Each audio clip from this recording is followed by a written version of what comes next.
Well, I know we have warm temperatures coming up this week, so it might be a good time to get outside and kind of check out the yard and see how the house is looking. Well, I've been putting this segment off because when I talk about killing mice or killing anything, a lot of people don't like that because they don't like to kill anything. But a mouse is a rodent, and they do need to be controlled. So, you know, traps is obviously number one.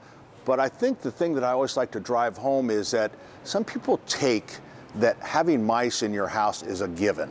You're just going to have mice, there's nothing you can do. And that is not true, because if you have mice in your house, you really generally have some sort of defect in the building. In your home, there's something that is allowing the mice in. Mice generally don't knock on the front door and come in. So first, as far as traps go, when you have them, yeah, you got to have a trap. I like they're so much better than the old traps. They always talk about building a better mouse trap. Well, they have. They're easy to set. You bait them, and they'll take care of them. I like this one just because it's called Jaws. All right, so that one's kind of cool. I'm gonna drop that. And then if you're squeamish, you can actually get a trap where they go in and then you don't see them, and there's a little indicator on there that says mouse is caught, and then you just throw the whole thing away. So traps, the one thing I would not recommend, these glue traps were really popular back in the late 70s and 80s, and I think that's a very cruel way to rid yourself of a mouse. So I'd rather kill it.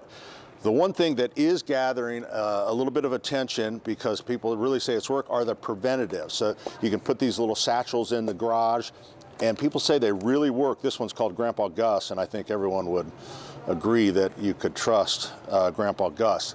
So for your garage and stuff like that, because it is a little harder to mouse-proof the garage because of the door, so that would be a good thing.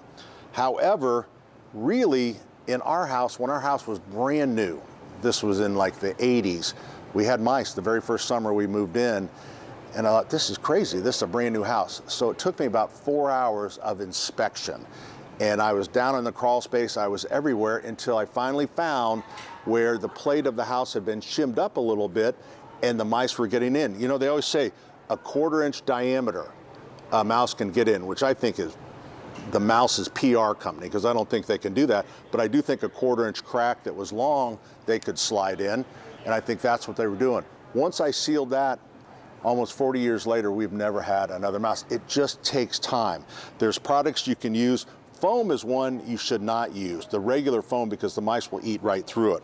However, there is a special one called Mouse Shield that has a repellent in it that will work for big gaps.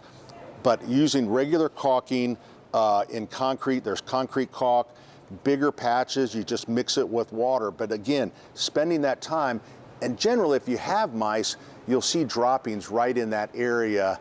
You know, you go, ah, here it is, it was right there. So taking care of the structure of your building is number one.